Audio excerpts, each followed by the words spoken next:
Here's a question for you. And it's one that's probably kept you up at 3 a.m. at least once. Yeah. If you could go back, truly go back, and save one thing from being lost to time, what do you pick? Not, not stopping a war, not killing a dictator, just saving something beautiful. A building, a painting. A person. A person. It's the ultimate fantasy, isn't it? The idea that we can just reach into the fire and pull something out right before it burns. Right. It really appeals to that part of us that just refuses to accept loss. But here's the kicker, and this is where it gets dark. Would you still do it if you knew for a fact that it was doomed anyway? Ooh. If you knew that no matter how hard you fought, the bomb was still going to drop, the person was still going to die, and history was just going to roll right over you? Wow. Does the act of saving matter if the thing can't actually be saved? That is the question. And frankly, that is the heartbeat of the collection we are tearing into today. Yeah. It challenges the very definition of what saving even means. Welcome back to the deep dive. I'm really, really excited about this one because we are stepping into the mind of a legitimate legend. We are talking about Connie Willis. The Grandmaster herself. Literally. I mean, she has won more Hugo and Nebula awards than just about anyone. And usually when people talk about Willis, they talk about her novel's Doomsday Book, to say nothing of The Dog. Mm-hmm. And her humor. Yes, that screwball, witty, almost British-style comedy. Which is there. I mean, it's definitely there. She has an incredible ear for dialogue and, the absurdity of bureaucracy. It is. But today, we're doing something a little different. We are unpacking her short story collection, Firewatch. And I have to say, reading this, it just feels different. This isn't just time travel adventures. This felt heavy. It is heavy. Firewatch is so interesting because I feel like it captures Willis at her most vulnerable.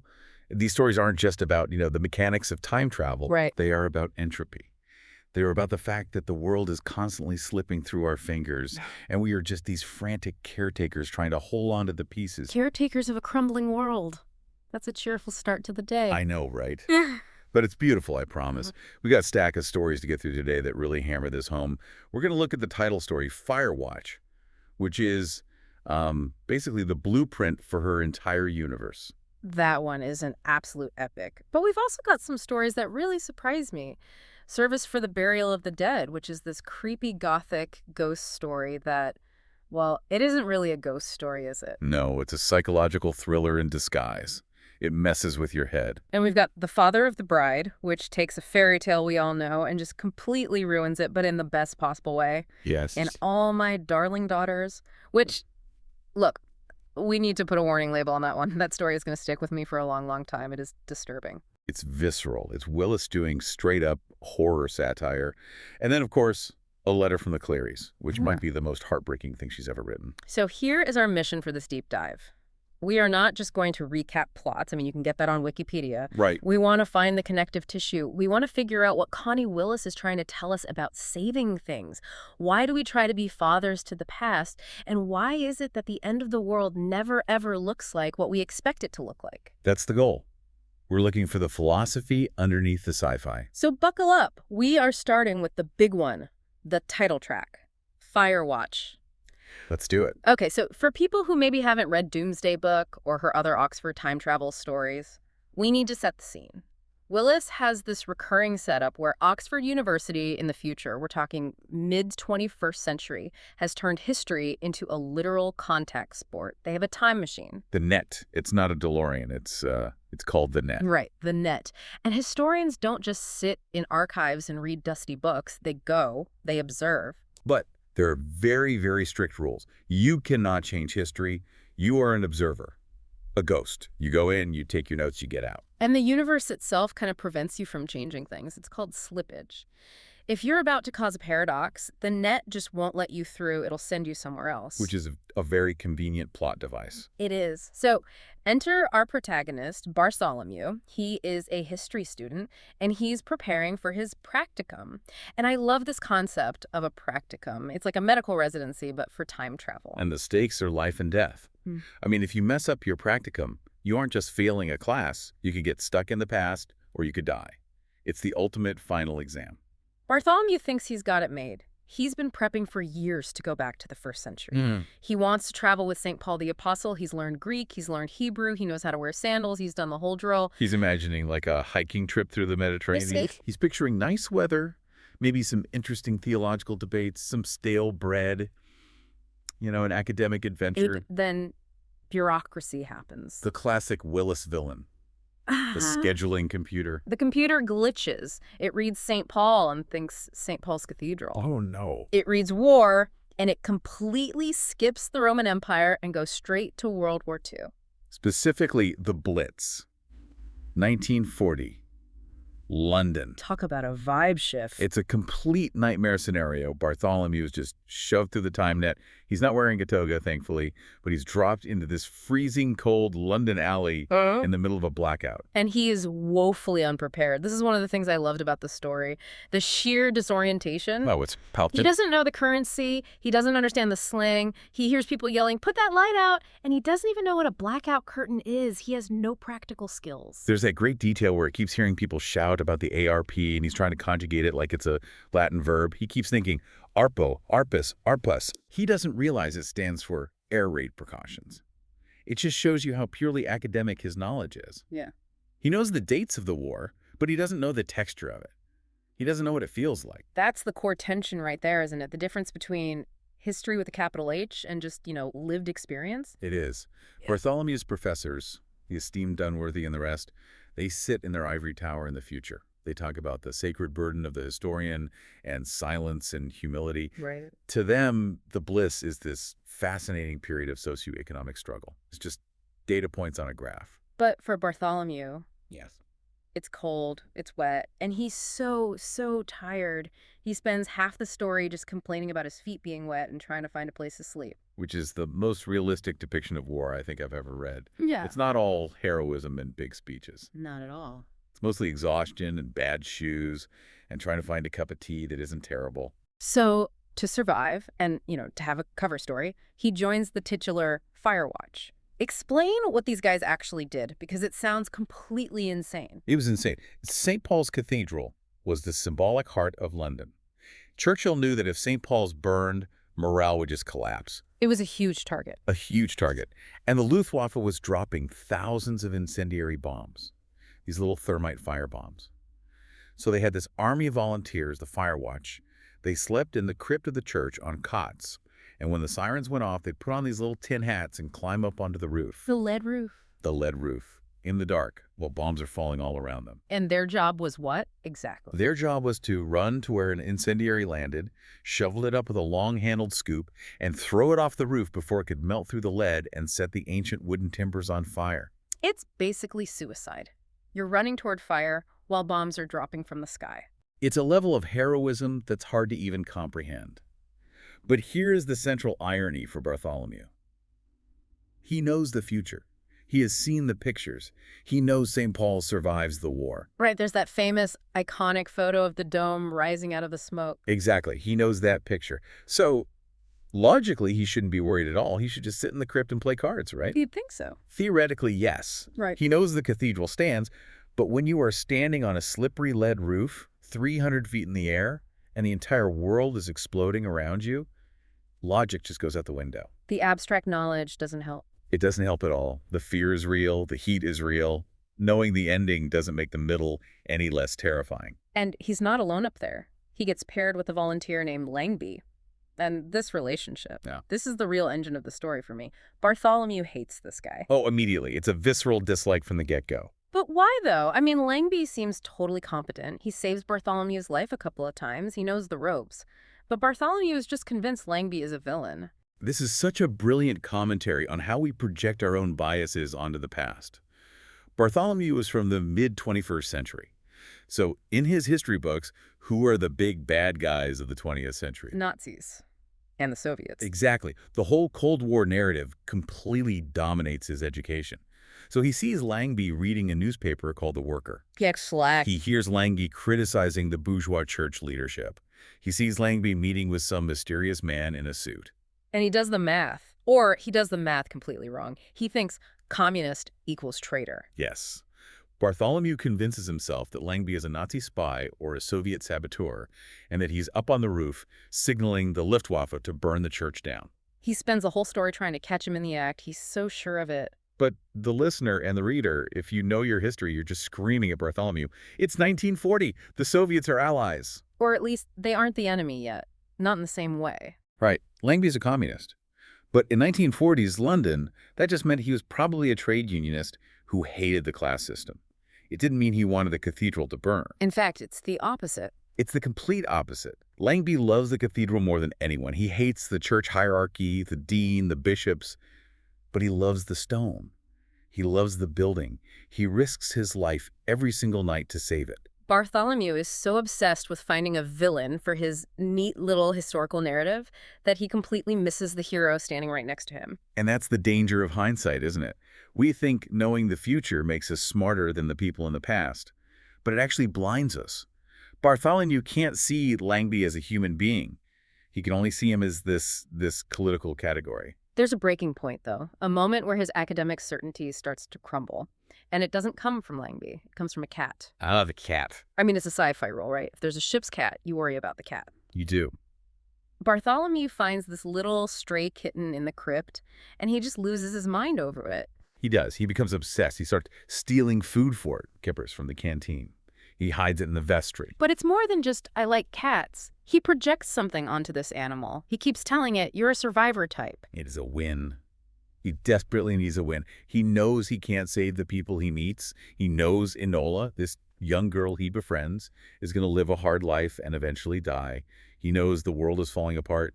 But the cat... The cat is different. He convinces himself that cats are special. Cats always survive. It's the rats that die. He's trying to use his future knowledge, his knowledge of statistics, to reassure the cat. I've seen the data, kitty. You're going to be fine. But he's really trying to reassure himself. He wants to believe that some things are just immune to the fire. He wants to believe that innocence is a shield. And then the raid happens. And it's not even the biggest raid of the story. It's just a standard Tuesday night in hell. A bomb hits nearby. Yeah. The concussion wave sweeps through the crypt. And he finds the cat. It's such a quiet, awful scene. There's no blood. There's no drama. The cat is just dead. Yeah. Internal collapse from the blast pressure. It just stopped. And Bartholomew breaks. I mean, he really breaks. He's seen people die. He's seen buildings burn. But the cat is what completely destroys him. Because it shatters the illusion of control. That's the moment the title Firewatch takes on this whole double meaning. He realizes that you can watch for the fire all you want. You can be prepared. You can know the future. But you cannot save things. You can't. The cat dies. Enola dies. And then there's that brutal throwaway line, it's almost a footnote, where Bartholomew reveals that even St. Paul's Cathedral doesn't make it. That is the ultimate gut punch. We spend this whole story rooting for them to save the church. We know it survives 1940, but Bartholomew just casually tells us that in 2007, in his own past, there's a terrorist attack, a nuclear device. St. Paul's is vaporized. Nothing is saved forever. That's the line. Entropy wins. Time is the fire in which we burn. God, that is bleak. I mean, if we stopped there, I'd be depressed for a week. But Willis doesn't stop there. The story ends with the exam. Right, Bartholomew's practicum ends. The time net just yanks him back to the future. He's exhausted. His hands are burned from sliding down ropes. His lungs are full of smoke. And what does the university do? They sit him down at a desk and give him a piece of paper. Question 1. How many incendiary bombs fell on the night of December 29th, 1940? Question 2. Describe the method of extinguishing. It's so absurd. It's reducing the trauma of the Blitz to a spreadsheet. And Bartholomew just loses it. He starts screaming at Dunworthy, his professor. He says, there aren't any questions about the people. I scrawled one cat in the margin. He realizes that the history department doesn't care about the history that matters. They don't care about Langby, who, by the way, we find out suffered these terrible burns saving the church that night. They don't care about the fear. They just care about the numbers. But here's the pivot. Bartholomew fails the test. He gets a 0 on the facts. But Dunworthy, the old professor, he looks at him, and he doesn't fail him. No. Dunworthy sees the burned hands. He sees the trauma in Bartholomew's eyes. And he realizes that Bartholomew has actually learned the real lesson. Which is? That the value of saving something isn't about forever.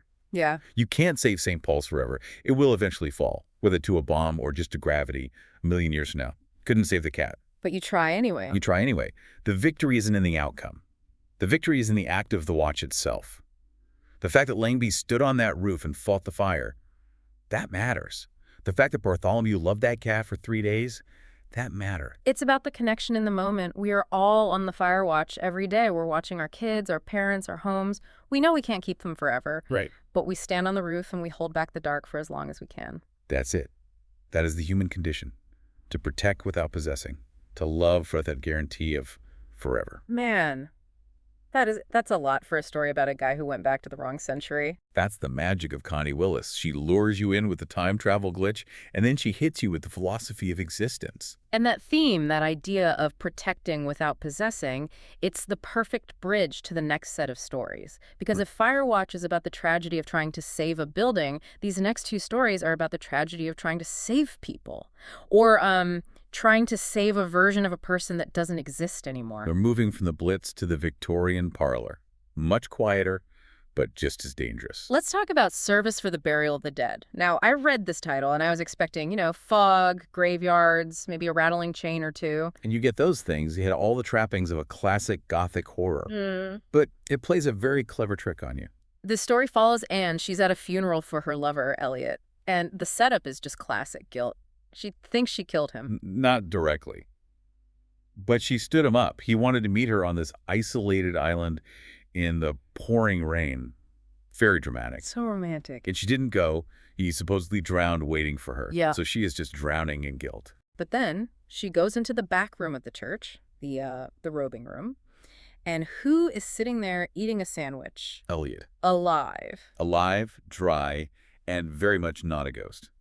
This blew my mind. I was waiting for the I see dead people moment, but it's not that at all. Elliot faked his own death. He did. He's running away from gambling debts, and he's running away from another woman, Victoria, who he was engaged to. He decided the easiest way out wasn't to, just break up with her, but to pretend to die. That's just sociopathic behavior, right? It's incredibly narcissistic. He's hiding in the church, watching his own father cry at his funeral, watch his fiancée weep, and he's eating a ham sandwich. He thinks it's funny. He thinks it's a grand adventure. And he tries to rope Anne into it. He tells her, you wanted me all to yourself. Well, now you have me. I'm dead to the world. I'm all yours. He's using her guilt. He thinks that because she loves this romantic hero version of him, she'll help him hide. He wants to be a kept man, literally locked away from all of his responsibilities. But Anne, I love Anne in this moment. She looks at him and she sees him eating the sandwich. She sees the crumbs on his coat and the romance just, poof, it evaporates. She realizes the ghost she was mourning was a complete fantasy. Yeah. The real man is this pathetic, selfish creature sitting right in front of her. And then comes the twist. A body is found, some drifter washed up on the shore, and everyone assumes it's Elliot. They are about to bury this stranger in his place. And Elliot gets excited. He wants to stop it. He wants to burst out of the room and reveal himself. He wants the drama. He wants to ruin the closure everyone is finding. And this is where Anne makes a choice that I think is one of the darkest but also most empowering things in the entire book. She has the key to the room where Elliot is hiding. Yeah. He's banging on the door, demanding to be let out so he can make his grand entrance. And she locks it. She locks the door. She leaves him in there. She chooses the ghost over the man. She realizes that the memory of Elliot, the tragedy, the mourning, is cleaner and safer than the reality of Elliot coming back and destroying everyone's lives all over again. So she essentially buries him alive to save the memory. It's service for the burial of the dead, but the dead is their relationship. It's him. Exactly. She exorcises him, not with holy water, but with a key. It's a story about how sometimes saving yourself means letting the other person stay dead, even if they are still breathing. It's a brutal kind of saving. I'm saving my sanity by erasing you. Which connects beautifully to the next story, The Father of the Bride, because that is also about a happy ending that turns out to be a complete nightmare when you look at it too closely. Oh man, this story. It's Sleeping Beauty, but told from the dad's perspective. The king. Right, the king. We all know the Disney version. They sleep for 100 years, the prince kisses the girl, they wake up, music swells, credits roll, happily ever after. But Willis asks the practical question. What happens the next morning? You have an entire medieval court that has been asleep for a century. They wake up, and the world has completely moved on without them. The king is miserable. He wakes up and his castle is surrounded. Yeah. The enchanted forest is gone. There are towns everywhere. There's noise. There's smoke from factories. It's the Industrial Revolution. Or maybe even modern day. The prince isn't a knight errant. He's a land developer. Yes. He didn't hack through the thorns for love. He did it to clear the land for condos. The king is complaining about everything. His coat is out of style, the food is different, and he's complaining about spinning wheels. This is the central irony. Before the sleep, spinning wheels were the ultimate terror. One prick of the finger meant death, so he had them all burned. He lived in fear of them. Right. Now, he wakes up, and he can't find a spinning wheel anywhere because they are completely obsolete technology. The thing that terrified him is gone, but so is his entire way of life. Exactly. He's safe, but he's irrelevant. He has no context anymore. There's a scene where he goes looking for the evil fairy, the one who cursed them. He wants to yell at her. He wants an explanation for what's happened. And he finds that her tower is gone. It was knocked down to build a church or a shop or something. The magic is dead. The fairy is dead. He has no one to fight. His great enemy is just progress. It's so sad. He says something like, I hope we have lived through the worst of our days. But he's looking out at this ugly, modern world, and you know he knows he hasn't. Time is the villain again. Just like in Firewatch. The king realizes that the curse wasn't the sleep. The curse was the waking up. He has been saved from the spindle, but he has been displaced from his own time. He's a refugee in the future. It's that theme of saving again. The prince saved them by waking them up. But did he? Or did he just drag them into a world where they don't belong? It suggests that sometimes saving someone strips them of their context. It's like if you save a fish by pulling it out of the ocean, you haven't really saved it. Which brings us to the darkest, most disturbing variation on that theme. And I really mean it. If you have a weak stomach or if you're sensitive to stories about abuse, you might want to skip ahead a couple of minutes because we need to talk about All My Darling Daughters. This is a hard story, but it is necessary. It's the shadow side of the father archetype we saw in the last story. Right. In Father of the Bride, the king wanted to protect his daughter from a threat. In this story, the protection is the threat. The setting is just visceral. We are on a space habitat called Hell 5, and it absolutely lives up to the name. It's damp, it's humid, the air recycling is clogged with cottonwood fluff. Which is such a gross, specific detail. It's sticky. Everything is covered in this white fluff. It just feels suffocating to even read about. It's a boarding school for rich kids. The trust fund rejects. Parents send them there to get them out of the way. Our main character is Tavi Octavia. She's tough, cynical, street smart. And she gets a new roommate, Zibit. Zibit is the complete opposite. She's fragile, she's terrified, she flinches if you even look at her wrong. Now we have to talk about the Tessels. Yeah, the Tessels. The male students on this station, they carry around these small animals. They are pets. They call them Tessels or beasties. They carry them in these little pouches on their chests. They pet them constantly. They call them names like Baby Dear or Daughter Anne. It seems, I don't know, weirdly affectionate at first. Until you look closer. Tavi eventually gets a good look at one of them. And the physiology is just wrong. These animals have fur, but they have no claws, no teeth. Their limbs are atrophied and weak. They are helpless, completely and utterly helpless. And the boys, they use them. The implication is sexual abuse. Yeah. The boys are using these animals as receptacles. It's just horrific. But the twist, the reveal of what the Tessels are, that's what made me throw the book across the room. It's a deeply disturbing sci-fi horror twist. The story implies that these aren't aliens. Through some kind of bioengineering or time loop degradation, the Tessels are the daughters. They are a de-evolved form of the girls at the school. The aha moment is when Tabby realizes the sound the Tessel makes isn't a squeak, it's a whimper. It sounds like a terrified child. The metaphor is just stripped bare here. The Tessels are the ultimate good daughters in the eyes of a certain kind of patriarchal society. They are silent, they are soft, they have no teeth to bite with, no claws to scratch with. They exist only to be held and used. The title, All My Darling Daughters, comes from a speech the school founder gives. But in this context, darling means defenseless. And Zibit, the roommate, she reveals her own backstory. Her father, back on Earth, cut off all her hair. He shaved her head because he said she was tempting men. He blamed her for existing. He wanted to make her ugly to save her from sin. It's the same logic. The king in Father the Bride burns the spinning wheels to save his daughter. Zibit's dad cuts her hair. The boys de-evolve the Tessels. It's all about removing the dangerous parts of a woman, her agency, her beauty, her ability to fight back in order to keep her safe. And the tragedy culminates when Zibit steals a Tessel from the boys' dorm. And Tavi thinks, okay, great, we're going to save this thing. We're going to set it free. But Zibit doesn't set it free. She puts it in a box, and she mails it to her father. That is the most devastating part. She sends the Tessel, this symbol of the helpless victim, to her father as a peace offering. She sacrifices the castle to try and buy safety for her younger sisters back home. Oh, She man. thinks if she gives him this perfect daughter, this thing that can't fight back, he will leave the real girls alone. It's a cycle of abuse. She's learned that the only way to survive is to participate in the system that's destroying her. It's a story about how saving someone by stripping them of their defenses isn't saving them at all, it's destroying them. It is, without a doubt, the darkest point of the collection. Okay, deep breath. That was heavy. Mhm. We definitely need to come up for air. Let's move to section 4. We're going to talk about the end of the world.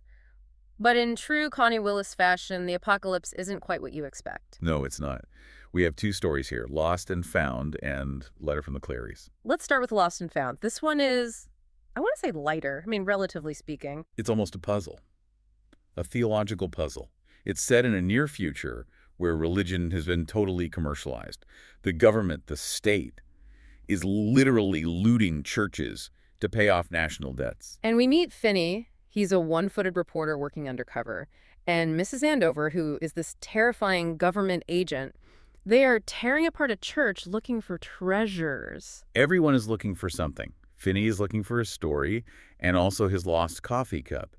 Mrs. Andover is looking for the Holy Grail or some valuable manuscripts she can seize. And there's a girl named Megan. She's different. She's simple-minded. She speaks almost entirely in Bible verses. Everyone just ignores her. They treat her like a nuisance. But while the smart people are running around panicked, predicting the end times, Megan is just kind of playing. And she's finding things. She walks into the kitchen and finds a battered old metal cup. And it's the Holy Grail. She goes to the water and finds a rusty tin circle. It's King John's crown. The irony is that the experts can't see the treasure because they are looking for gold and jewels. They expect the Grail to be this shiny golden chalice. Megan sees the truth because she is innocent. The expert analysis here is so interesting. It suggests Willis is playing with our entire concept of the apocalypse. Mrs. Andover is terrified of the blade falling. She thinks the end of the world is going to be this violent, terrible event. But the story suggests otherwise. Finney says, it isn't so bad once it's over. The end isn't a fire. It's a gathering in. It's a quiet, sunny afternoon where all the lost things, the keys, the cups, the crowns, are finally found. It's a quiet resolution. It challenges the idea that the apocalypse has to be scary. Maybe it's just clarity, a final sorting. Which brings us to the final story we're discussing, A Letter from the Clarys. And if Lost and Found is the sunny, quiet version of the apocalypse, this is the freezing cold reality. This story, Wow. it's a masterpiece of slow burn horror. I agree. It is one of the finest short stories ever written, period. It starts so normally. We meet a girl named Lynn. She's 14. She's walking her dog, Stitch, to the post office. She's complaining about her mom being paranoid. She's annoyed with her brother. It feels like a standard coming-of-age story. But then you start noticing the details, and Willis just hides them in plain sight. Lynn mentions her hands. They are covered in scars and burns, and she says it's from the wood stove, but they don't heal right. They keep peeling. She mentions the sun. She says the sun is wrong. It's white. It doesn't look like the sun anymore. She mentions that it's June, but there's snow on the ground. And slowly, the listener realizes this isn't a farm in the 1900s. This is now, or near now. But the bomb has fallen. They're living in a nuclear winter. The paranoia her mom has, it's completely justified. They are shooting looters. They are slowly dying of radiation sickness. But Lynn is so young, she's normalized it. To her, this is just life. And then, the inciting incident. She gets to the post office, which is just a ruin, and she finds a letter. A letter from the Clarys, old family friends. The letter must have been lost in the mail for 2 years, since before the war. Lynn takes it home. And the family gathers around the table, her dad, her mom, her brother, and they open this letter. It's a time capsule from the before. And what's inside isn't some profound wisdom. It's just gossip. It's the most mundane stuff imaginable. The Clarys write about their son Rick joining the army. They write about their daughter scraping her knees at a track meet. They ask, has anyone ever fallen off Pike's Peak? Because they are planning a vacation there. The contrast is just brutal. We are sitting in a cold, dark room with a family that is slowly dying, reading about scraped knees and vacation plans. The Clarys are almost certainly dead. The father says they lived in Chicago, and he says just blunt as a hammer, they were vaporized. Their worries about track meets are so absurd now, but that's what makes it hurt so much. It shows what was lost. Not just the buildings, but the smallness of life. The ability to worry about trivial things. That is the true luxury of peace. The letter is a ghost. It haunts them more than any spirit could. And the father's reaction. This is the moment that defines the story for me. He gets angry. He doesn't cry, he rages. He gives this speech where he says, I don't think the Russians started it. I think it was some little terrorist group who were just so hurt and angry, they just lashed out. He blames the loss of control. He blames the little people. But then he does something shocking. He takes the letter and he throws it in the stove. He burns it. He burns the last connection to their friends. Why do you think he does that? At first I thought he was just being cruel. He's such a hard man. But the more I thought about it, I think he's trying to save them. Save them from what? The memory? From the pain, from the nostalgia. Reading that letter is torture. Remembering that there used to be a world where you could go to Pike's Peak, that hurts more than the radiation. By burning it, he's trying to cauterize the wound. It's service for the burial of the dead, all over again. He locks the door on the memory. He decides that the past is dangerous. If you look back, you turn to a pillar of salt, or you just break down and stop surviving. The story ends with Lynn going back outside. It's dark. She's looking for her dog, Stitch. And Stitch is described as paranoid. He barks at shadows. He's afraid of the dark. And Lynn stands there in the nuclear winter with the wrong sun and the snow in June, and she realizes he's right to be afraid. The horror isn't the bomb. The horror is the loss of the light. The loss of the world where a scraped knee was the biggest problem you had. So when we look at all these stories together, Firewatch, the Clearys, Darling Daughters, what is the connective tissue? What is Willis really telling us here? I think it comes down to one word: vulnerability. In every single story, the characters are exposed. Bartholomew on that roof with no armor, the Tessels with no claws, Lynn with her burned hands. And there's that recurring theme of the watch. Bartholomew watches for fire, Lynn watches for the mail, the king watches the forest. They are all waiting for the end of the world. But usually, they miss the big event, or they are powerless to stop it. The end happens when you aren't looking. But there is also that theme from Lost and Found. Things are lost. St. Paul's is lost. The Clearys are lost. Innocence is lost. But things are also found. Exactly. Langby's humanity is found. The Grail is found. The truth about our fathers is found. Willis seems to be saying that we cannot keep things forever. Entropy is the fundamental law of the universe. Nothing is saved forever. But the finding, the moment of connection, the act of caring for a cat or a dog or a cathedral for a little while, that is what makes us human. That's the part that matters. It goes back to Bartholomew. He burns his hands sliding down a rope to save a man he thinks is a spy. Why? He doesn't even have to think about it. It's just because he's human. And that is the paradox. We save things not because they will last, but because we need to save them to be who we are. The act of saving is for the savior, not for the saved. Wow. Okay, let's unpack that for a second. That idea that the act of saving is for the savior, that hits hard. It makes me think about how we live our lives today. We build things, we write books, we record deep dives, knowing that eventually, maybe 1,000 years from now, it's all just dust. But does that make it meaningless? Willis would say no. The meaning is in the now. Yeah. It's in the connection you make in the moment of doing it. Before we wrap up, I want to leave the listener with a thought. We've talked a lot about fathers in this deep dive. The king, the admin and daughters, Lynn's dad, even the founding fathers of history and Firewatch. And they are often terrifying figures. They represent authority, control, the past that refuses to let go. But then there's Langby, or Finney in Lost and Found, the people who step in and act as caretakers without the need for control. Maybe that's the antidote. To be a watcher rather than a father. To protect without possessing. That is a very Willisian distinction. I love that. To protect without possessing. It's the lesson Bartholomew learns with the cat. He couldn't own it. He couldn't keep it forever. He could only feed it and love it for the time it was there. Well, on that note, I think I'm going to go home and hug my dog. And maybe check my emergency preparedness kit. A wise decision on both counts. If you haven't read Firewatch, please do yourself a favor. Pick it up. It's not just sci-fi. It's a manual for how to be human in a world that keeps ending. And read it carefully. The clues are always there, just waiting to be found. Thank you for joining us on this deep dive. We are, as always, your AI avatars helping you navigate the stacks. We'll see you in the next timeline. Until then, keep watch. Goodbye, everyone.